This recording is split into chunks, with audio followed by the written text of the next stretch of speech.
Hello नमस्कार प्यारे विद्यार्थियों।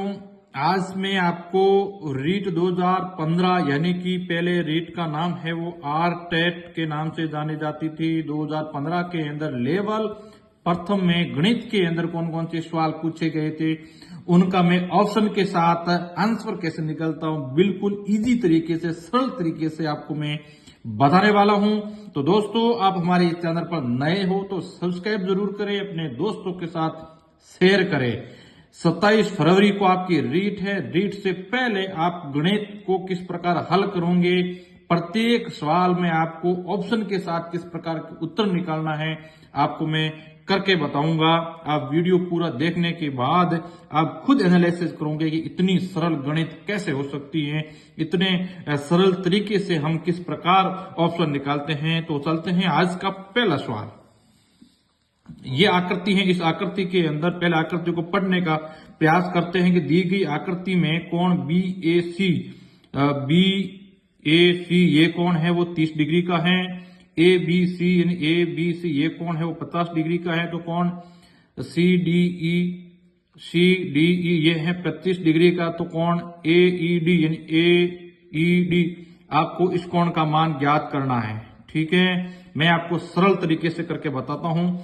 सबसे पहले आपको क्या करना है, आपके सामने एक त्रिभुज नजर आ रहा है ए बी सी ये त्रिभुज है। ठीक है, ए बी सी ये त्रिभुज है। क्योंकि हमें इस कोण का मान ज्ञात करना जरूरी है। इस कोण का मान ज्ञात हो जाएगा तो हम इस कोण का मान हम निकाल लेंगे, और यदि इस कोण का मान हमने निकाल लिया तो इस कोण को मान निकालने में आसानी रहेगी। सबसे पहले हमको इस कोण का मान ज्ञात करना है। तो त्रिभुज के अंदर तीनों कोणों का मान होता है 180 डिग्री।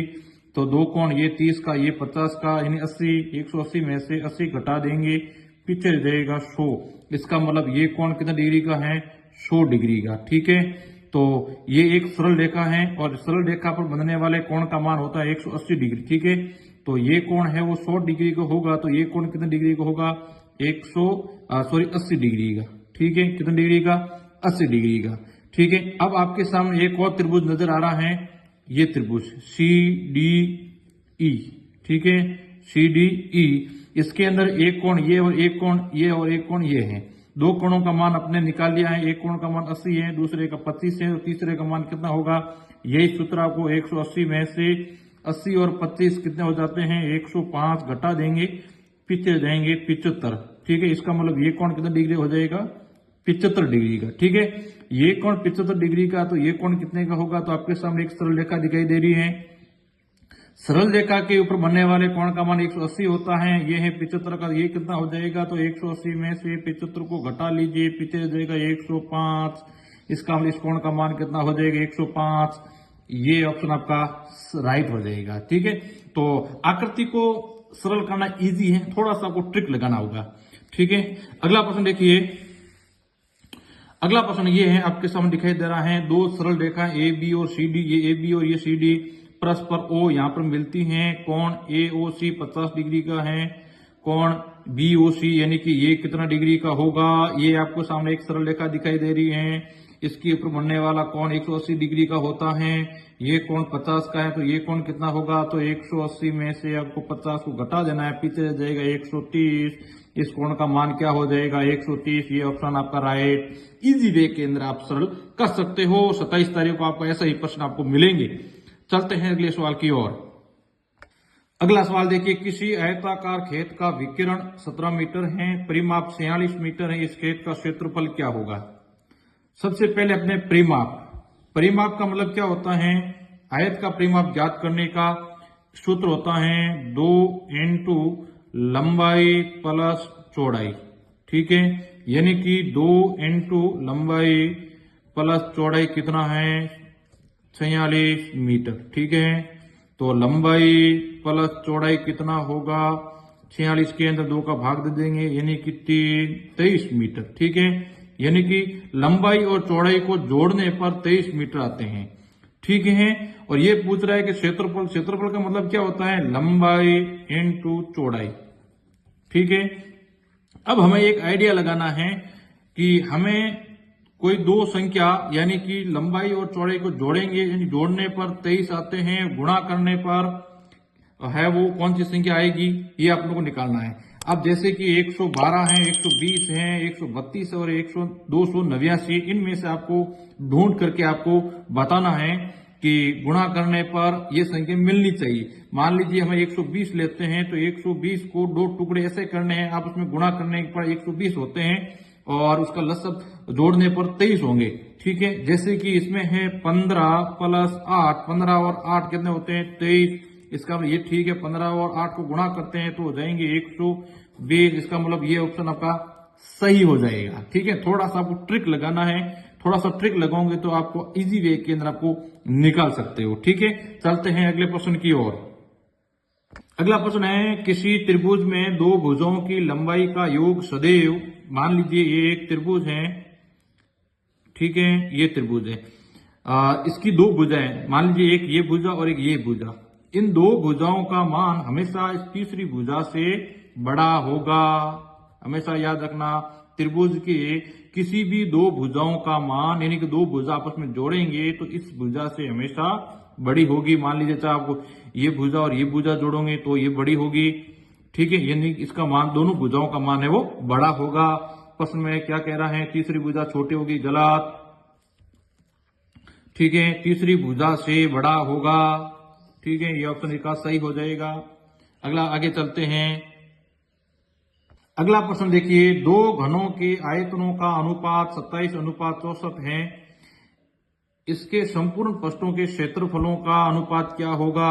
एक चीज आपको याद रखना, कोई भी आयतन ज्ञात करते हैं, आयतन, ठीक है, आयतन के अंदर हमेशा ध्यान रखना x का मान 3, यानी किसी भी घन निकलता है, आयतन हमेशा घन के अंदर माना जाता है। ठीक है ना, उसकी इकाई है वो घन के अंदर पढ़ी जाती है। क्षेत्रफल होता है क्षेत्रफल, क्षेत्रफल हमेशा वर्ग के अंदर पढ़ा जाता है। ठीक है, एक आइडिया ये लगाना आपको।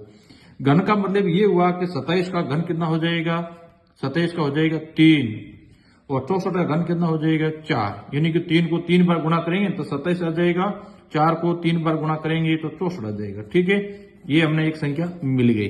अब हमें क्षेत्रफल ज्ञात करना है। अब हमें संख्या तो हमें मिल गई है कि घन की भुजा है, जैसे एक की हो जाएगी 3, दूसरी हो जाएगी 4।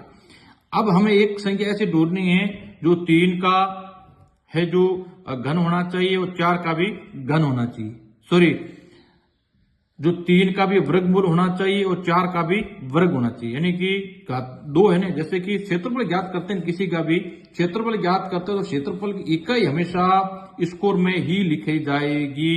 ठीक है, यानी कि वर्ग मीटर, वर्ग सेंटीमीटर, ठीक है, इस प्रकार लिखी जाएगी। आयतन होता है, आयतन, आयतन हमेशा घन मीटर, घन सेंटीमीटर से लिखा जाता है। ठीक है, अब हमें ऑप्शन देखना है। ऑप्शन ये देखना है कि वो संख्या वर्ग के अंदर होनी जरूरी है, वो भी, इसका भी वर्ग होना जरूरी है। इसका वर्ग हम ज्ञात करते हैं तो 3 को 3 से गुणा करते हैं 9, 4 को 4 से करते हैं तो 16, यानी कि 9:16 होगा, 9:16 ये संख्या। दिमाग में एक आपको याद रखना, घन हमेशा 3 क्यूब में लिखी जाती है, यानी कि घन में लिखी जाती है आयतन, और क्षेत्रफल हमेशा स्कोर में लिखा जाएगा। ठीक है, इजी वे के अंदर आप सरल कर सकते हो। अगला प्रश्न देखिए, ये बिल्कुल इजी है कि गणित विज्ञान है, स्थान का भी है और गणना का भी है, इसके दोनों ऑप्शन है वो सही माने गए हैं। अगला प्रश्न देखिए, अगला प्रश्न है, संख्या 3 की घात 98 को 5 से भाग देने पर शेष रहता है 1, 2, 3, 4। 3 की घात है 98, ठीक है, यानी कि 3 की घात 98 का मतलब हुआ कि 3 को यदि 8 से गुणा करेंगे ना तो हमेशा इकाई का अंक 4 रहेगा। ठीक है, किसी की भी संख्या है जिसमें 5 का भाग देते हैं और इकाई का अंक 4 है तो हमेशा शेष फल 4 ही रहेगा। जैसे कि मान लीजिए इकाई का अंक 4, मान लीजिए कोई संख्या 14 है, इसके 24 है, इसके अंदर 5 का भाग देंगे 4 बार जाएगा, बी इकाई का अंक 4 रह जाएगा। मान लीजिए ये संख्या 14 है तो 5 का भाग देंगे 2 बार जाएगा 10, पीछे जाएगा 4, इसका मतलब वो अंक कौन सा हो जाएगा 4। ठीक है, 4 ही हमेशा शेष रहेगा। अगला प्रश्न देखिए, ये बहुत बेहतरीन सवाल है, इसको सरल करने का प्रयास करते हैं। 27 के तारीख को आपको ये प्रश्न आ सकता है। जैसे कोई ये संख्या दी हुई है, इसके बराबर कितना है, जैसे कि 4 माइनस ये कोष्टक है 2 माइनस 9 कोष्टक और घात है 0। एक चीज याद रखना, जिस भी संख्या की घात 0 होती है उसका मान हमेशा 1 होगा, चाहे 10 की घात 0 हो या 125 की घात 0। कोई भी संख्या की घात यानी 0 है तो उसका मान हमेशा कितना होगा, 1। दिमाग के अंदर बैठा देना है 1 1, ठीक है।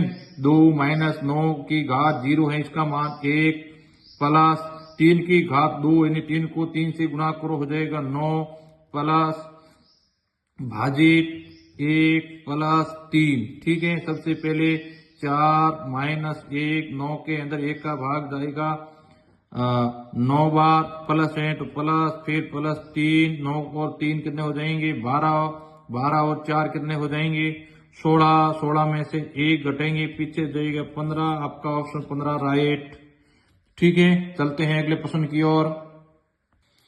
प्रश्न को समझने का प्रयास करते हैं। 10,000 प्लस 10 इकाई प्लस 10 दाई बराबर हैं। सबसे पहले 10,000 इकाई दाई सैकड़ा हजार 10,000, ये 10,000। अब है 10 इकाई, एक इकाई के अंदर संख्या होती है 1, 10 इकाई के अंदर कितना होगा तो 1 इंटू 10 बराबर 10, इसमें 10 जोड़ दीजिए। आगे है 10 दाई, एक दाई के अंदर 10, 10 दाई में 10 इंटू 10 बराबर 100, इसमें 100 जोड़ दीजिए, आपस में जोड़िए 0 1 1, इस 0 का 0 और 1 यानी 10 110, 10 110, ये राइट आंसर हो जाएगा। चलते हैं अगले प्रश्न की ओर। ये प्रश्न देखिए आप, 10 दिनों में मिनटों की संख्या बराबर है, निम्न घंटों में सेकंडों की संख्या क्या होगी, ठीक है। जैसे कि 10 घंटे, 10 दिन, 10 दिन, एक दिन के अंदर 24 घंटे, एक घंटे में 60 मिनट, ठीक है। समझ आ रही है ना, 10 घंटे 10 दिन है, 10 दिन, एक दिन के अंदर 24 घंटे, एक घंटे में 60 मिनट, आपस में गुणा करना है। 10 को इससे गुणा करेंगे हो जाएंगे 240, 240 को 60 से गुणा करेंगे तो हो जाएगा 14,400, ठीक है। तो टोटल कितनी हो रही है 14,400 मिनट हो रही है, ठीक है। 14,400 मिनट हो रही है, ठीक है। कितने दिनों के अंदर, 10 दिनों के अंदर। अब हमें क्या करना है, जो ऑप्शन दिए हुए हैं इन ऑप्शनों के अंदर मान लीजिए 2 घंटे में कितने सेकंड होती हैं, 3 घंटे में कितने सेकंड होती है, 4 घंटे में कितनी, 5 घंटे में कितनी होती है, ठीक है। यदि इनके बराबर है तो वो ऑप्शन आपका सही हो जाएगा। जैसे कि 2 घंटे हैं, हमेशा 1 घंटा के अंदर सेकंड होती हैं 3600, कितनी होती हैं 3600, तो 3600 इंटू 2 हो जाएंगे 7200, ये ऑप्शन गलत। 3 है तो 3600 को 3 से गुणा करेंगे तो 36 18 लगी 1 9 108, ठीक है, ये भी गलत है। 4 से गुणा करते हैं 3600 इंटू 4 0 0 4 24, लगी 2 4 12 और 4 14, इसका मतलब 14,400 14,400, इसका मतलब ये ऑप्शन आपका सही हो जाएगा। प्रश्न को समझने के प्रयास करें। 10 दिनों में मिनटों की संख्या 10 दिन, एक दिन में 24 घंटे, एक घंटे में 60 मिनट, आपको गुणा करेंगे 14,400, 4 घंटा 4 घंटा, एक घंटे के अंदर 3600 मिनट, 3600 को 4 से गुणा करेंगे आ जाएंगे 14,400, आपका आंसर सॉल्व। अगले देखिए, ये संख्या है, निम्न में से कौन सी सबसे छोटी भिन्न है, सबसे छोटी भिन्न कौन सी है। तो क्या करना है आपको, 24/25 यानी 25 का भाग 24 में देना है, तो 25 का भाग 24 में जाएगा, जाएगा नहीं 0.0 उतारेंगे, जाएगा 9 बार, ठीक है, यानी कि 0.96 आपको भाग देना है। 10/11 इसमें जब भाग देंगे तो 0.909, 10 का 99 बत्ते 100 है तो आपको सीधा लिखना है 0.99, 68/69, यदि हम 68 के अंदर 69 का भाग देंगे तो जाएगा 0.985 बार, ठीक है, आपको भाग देना ही पड़ेगा, ठीक है। अब आपको देखना है कि सबसे छोटी संख्या कौन सी है, इसमें 3 अंक, इसमें 3 अंक, इसमें 2, आप यूं लगा सकते हो, कोई दिक्कत नहीं, पीछे आप 0 लगाने से कोई दिक्कत आपको नहीं है। छोटी कौन सी है, देखो इकाई का, देखो इसमें देखो 9 है, इसमें भी 9 है, इसमें भी 9 है, इसमें भी 9 है, चलो कोई दिक्कत नहीं। इसमें 6 है, इसमें है 9, इसमें 8, इसमें 0, इसका मतलब ये छोटी संख्या होगी, ठीक है, इजी वे के अंदर आप सरल कर सकते हो। चलते हैं अगले प्रश्न की ओर। 111वां प्रश्न देखिए, इनमें से कौन सही है? कौन सही है? -16 ये चिन्ह, इस चिन्ह का आपको याद रखना है। जैसे कि एक चिन्ह होता है इस प्रकार, एक होता है इस प्रकार। ये जो भाग होता है ना, इनके सामने वाली जो संख्या होती है वो हमेशा बड़ी मानी जाएगी। एक चीज याद रखना है, ये बड़ा मुंह है, इसका मतलब इसके सामने वाली संख्या हमेशा बड़ी संख्या होगी, इसके इधर इस साइड वाली संख्या हमेशा छोटी होगी, ध्यान रखना। ठीक है, या छोटी या बड़ी। ठीक है, अब ये देखना है -16 और -15, हमेशा जितनी संख्या माइनस में बड़ी होगी वो संख्या हमेशा छोटी मानी जाएगी। जैसे कि -100 है तो -100 संख्या छोटी है किससे? -99 से। ठीक है, जैसे कि -16 है वो 15 से छोटी है, -15 से छोटी है, लेकिन ये चिन्ह इस प्रकार होना चाहिए थे, लेकिन ये चिन्ह यूं है, इसका मतलब ये ऑप्शन गलत है। ये देखते हैं -16 और -20, तो ये -20 और छोटी संख्या है, ये चिन्ह इस प्रकार होना चाहिए, लेकिन ये चिन्ह इस प्रकार है, इसका मतलब ये भी गलत। ये देखते हैं -16 1 से हमेशा छोटा है, क्योंकि ये प्लस का है, ये माइनस का है, तो चिन्ह इस प्रकार होना चाहिए, ये भी गलत। ये संख्या देखिए -16 और -3 है, बड़ी है, यानी कि जो जितनी माइनस में ज्यादा होगी वो छोटी मानी जाएगी, इसका मतलब ये ऑप्शन आपका सही हो गया। ठीक है, चलते हैं अगले प्रश्न की ओर। 112 प्रश्न, इसमें देखिए वे छोटी से छोटी कौन सी संख्या है जो पूर्ण वर्ग हो? एक ध्यान रखना, पूर्ण वर्ग हो और 10, 12, 15, 18 से विभाज्य हो। पूर्ण वर्ग भी होनी चाहिए और इन संख्याओं से विभाजित भी होनी चाहिए और इन संख्याओं में सबसे छोटी भी होनी चाहिए। तो आपको किस प्रकार निकालना है मैं आपको ट्रिक बताता हूं। सबसे पहले इसका यदि सबसे छोटी पूछा है तो लसब निकाल लीजिए, 10, 12, 15, 18। ठीक है, लसब निकालेंगे, 2 का जाएगा इसमें 5 बार, इसमें जाएगा 6 बार, इसमें नहीं जाएगा, इसमें जाएगा 9 बार। अभी तक 2 का जाएगा, 5 बार नहीं जाएगा, इसमें जाएगा 3 बार, 15 में नहीं जाएगा, 9 में नहीं जाएगा। अब जाएगा 3 का भाग, 5 में नहीं जाएगा, 3 में जाएगा 1 बार, 15 में जाएगा 5 बार, इसमें जाएगा 3 बार। फिर 3 का जाएगा, इसमें नहीं जाएगा, 1 में नहीं जाएगा, 5 में नहीं जाएगा, इसमें 1 बार, फिर 5, 1, 1, 1 और 1। अब आपके सामने संख्या मिल गई 2, 2 और 5 अकेला है। ये पूछा है पूर्ण वर्ग होना चाहिए, तो दो संख्या है, इनमें से एक ले लीजिए। 3 भी 2 बार है, एक ले लीजिए। 5 1 बार है, तो एक बार है, एक आपको लेना पड़ेगा 5। अब इसको गुणा कर लीजिए। ठीक है, 3 को 2 से करिए, 6 को 5 से कीजिए, 30। ठीक है, अब 30 का वर्ग कौन सी संख्या है आपको ढूंढना है। 30 का वर्ग कौन सी संख्या है इनमें से? 30 का वर्ग होता है 30 × 30 बराबर 900। इनमें से 900 कौन सी संख्या? ये है आपका ऑप्शन सही, 900। ठीक है, चलते हैं अगले प्रश्न की ओर। ये प्रश्न देखते हैं, बहुत ही बेहतरीन और प्यारा सवाल है।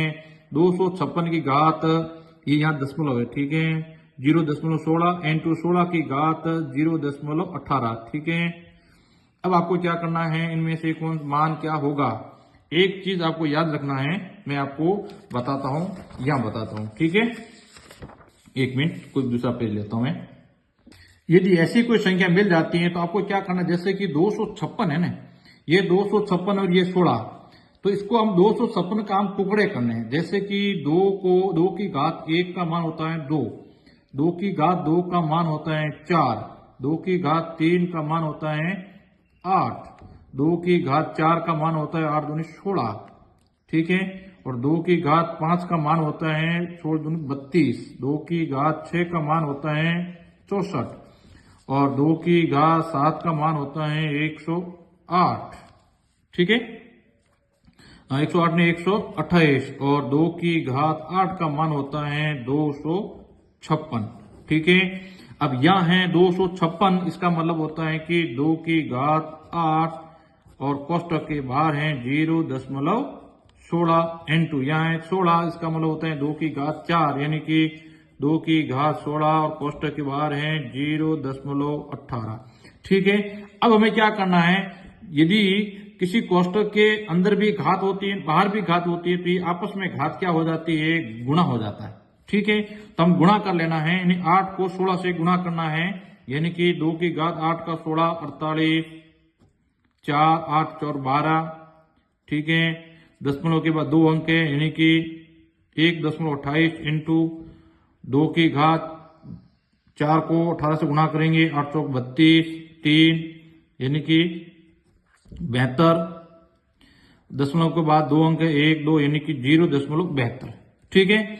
2 की घात 1.28 और यहाँ है 0.72। अब क्या करना है, जिसके आधार समान होते हैं, आधार समान, यदि आधार समान होते हैं तो घातें आपस में जुड़ जाती है। याद रखना, आधार समान है तो घातें आपस में जुड़ जाएगी, यानी कि 1.28 और 0.72 हो जाएगा 2, यानी कि 2 की घात 2 यानी 2 को 2 से गुणा करिए 4, इसके अंदर 4 कौन सी संख्या में है, इसका मतलब ए आपका राइट आंसर हो जाएगा, ठीक है। इजी वे के अंदर अपन सरल करके बताएंगे। चलते हैं अगले प्रश्न की ओर। दो संख्याएं 3:4 के अनुपात में हैं, इसका लघुत्तम समापवर्ती 84 है, इसमें बड़ी संख्या कौन सी होगी। अब आपको क्या करना है, संख्या 3:4 माना कि वो संख्या 3x और 4x है। कौन सी संख्या, 3x और 4x है। तो 3x और 4x का यदि हम लघुत्तम समापवर्ती निकालें तो लघुत्तम आ जाएगा 12x, यानी कि 12x लघुत्तम समापवर्ती इनका आ जाएगा, ठीक है। और प्रश्न के अनुसार लघुत्तम समापवर्ती कितना है, 84, तो और हमारे अनुसार कितना है 12x, यानी 12x बराबर 84, तो x बराबर कितना हो जाएगा 84/12, 84 के अंदर 12 का भाग जाएगा 7 बार, यानी कि x का मान हमें ज्ञात हो जाएगा, कितना हो गया 7। अब 3 को 7 से गुणा करेंगे तो 21, अनुपात 4 को 7 से करेंगे तो 28, तो बड़ी संख्या कौन सी होगी 28, इसमें 28 कौन सी संख्या है, ये आपका राइट आंसर हो जाएगा सी। अगला प्रश्न देखिए, बहुत ही प्यारा सवाल है अगला, क्या है 1/3, 2/9, 5/6 तथा 4/27 का लघुत्तम समापवर्ती क्या होगा। इस स्थिति के अंदर आपको क्या करना है, जो ऊपर है ऊपर वाली संख्या का तो लघुत्तम ज्ञात करना है, नीचे वाली संख्या का महत्तम ज्ञात करना होगा। जैसे कि 1 2 5 और 7, इसका लघुत्तम क्या होगा 1 2 5 और 4, इसका लघुत्तम ज्ञात करेंगे। 2 का जाएगा 1 2 1, 5 पर नहीं जाएगा, इसमें जाएगा 2 बार 2 1 1 5 और 1, फिर जाएगा 5, ठीक है। 2 दूनी 4 और 5 20, ऊपर हो जाएगा 20, 20 किसमें है, इसमें ई है, इसका मूल्य ऑप्शन है सही हो जाएगा, बाकी वाले में 20 है भी नहीं। सीधा प्रश्न आपका आंसर के साथ ही हल किया जा सकता है। चलते हैं अगले प्रश्न की ओर। ये प्रश्न देखिए, 3 संख्याओं का औसत 7 है तथा पहली 2 संख्याओं का औसत 4 है, तो तीसरी संख्या क्या होगी। औसत वाले प्रश्न बार बार पूछे जा रहे हैं, रट लो, विधि में बताता हूं। 3 संख्याओं का औसत 7, तो कुल कितनी संख्या हो जाएगी 3 × 7 बराबर 21। पहली 2 संख्याओं का अनुपात 4, यानी कि 2 × 4 बराबर 8। तीसरी संख्या क्या होगी, 21 में से 8 घटा लीजिए, पीछे रह जाएंगे 13। तीसरी संख्या क्या 13, ठीक है। चलते हैं अगले प्रश्न की ओर। मोहन ने एक कार 2,50,000 में खरीदी और 3,48,000 रुपए में बेच दी, उसे कार पर कितने प्रतिशत लाभ हुआ। बेची कितने में, 3,48,000 में, खरीदी कितने में 2,50,000 में, ठीक है।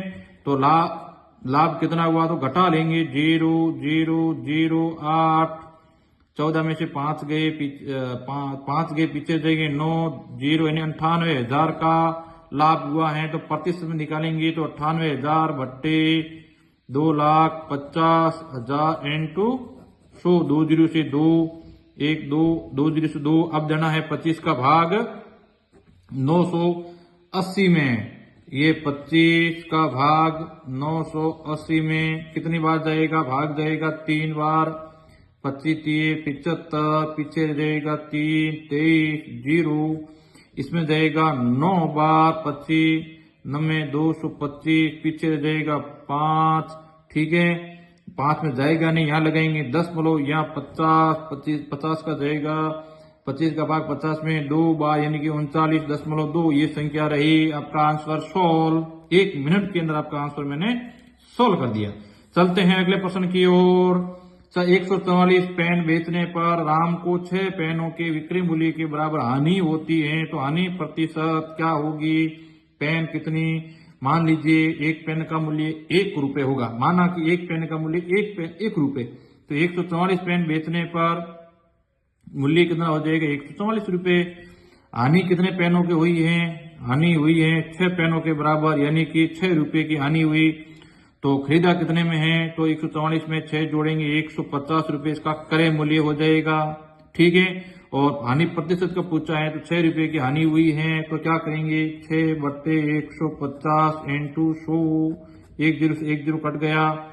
इसमें जाएगा 3 का भाग 2 बार, इसमें जाएगा 3 का भाग 5 बार, 5 का भाग 10 में जाएगा 2 बार। 2 इंटू 2 बराबर 4। आपका आंसर वो राइट हो जाएगा। चलते हैं अगले प्रश्न की ओर। आगे देखिए, साधारण ब्याज की दर से साधारण ब्याज किस दर से किसी धन का 10 वर्ष का ब्याज उस धन के 2/5 हो जाएगा?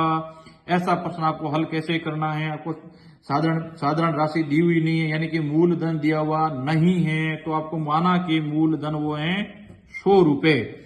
ठीक है, माना कि मूलधन है 100 रुपए और ब्याज उस धन का 2/5 हो जाएगा, यानी कि 100 का 2/5 हो जाएगा। तो 100 का 2/5 कितना होता है? इसमें 100 में 5 का भाग जाएगा 20 बार। ठीक है, 20 को 2 से गुणा करेंगे तो 40, यानी कि ब्याज कितना हो जाएगा? 40 रुपए। तो हम ज्ञात करना है, साधारण ब्याज का सूत्र होता है मूलधन इंटू दर इंटू समय बट्टे 100। ये आपका सूत्र होता है। मूलधन हमने माना है 100 को, दर हमें ज्ञात करनी, मान लीजिए दर है x इंटू समय है 10/100। हमारे हिसाब से ब्याज कितना आया? 40, तो लिख देंगे बराबर 40। 1 2 1 2। ठीक है, इनमें कट गए, पीछे रह जाएंगे 10 इंटू एक्स हो जाएंगे 10x बराबर 40। तो x बराबर कितना हो जाएगा? 10 को इधर भेजेंगे तो भाग में 40 के अंदर 10 का भाग 4 बार, यानी कि 4% अपना हो जाएगा दर। ठीक है, इजी वे के अंदर आपको करना है, ज्यादा लोड लेने की आवश्यकता नहीं है। अगला प्रश्न देखिए, इसी तरीके का प्रश्न है, कितने वर्षों में 12% वार्षिक दर से 3000 का साधारण ब्याज 1080 हो जाएगा? इसका मतलब दर दी हुई है, मूल राशि दी हुई है, समय ज्ञात करना है। तो क्या करें? सूत्र तो वही, मूलधन 3000 रुपए, दर 12%, समय मान लीजिए x है बट्टे 100, ब्याज में पहले से ज्ञात है 1080। 2 0 से 2 0 कट गए। 30 को 12 से गुणा करेंगे तो भारतीय 36, 360, x बराबर 1080। तो x बराबर क्या हो जाएगा? 1080 के अंदर आपको 360 का भाग देना है, 0 से 0 कट गया। 36 के भाग देना 108 में भाग जाएगा 3 बार, यानी कि 3 वर्ष। ठीक है, कितना इजी वे के अंदर मैंने आपको आंसरों के साथ उत्तर निकालना सिखा दिया है।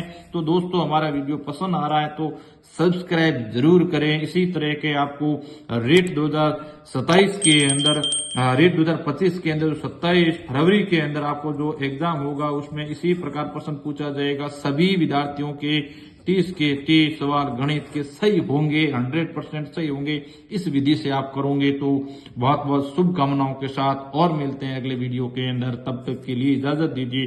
जय हिंद, जय भारत।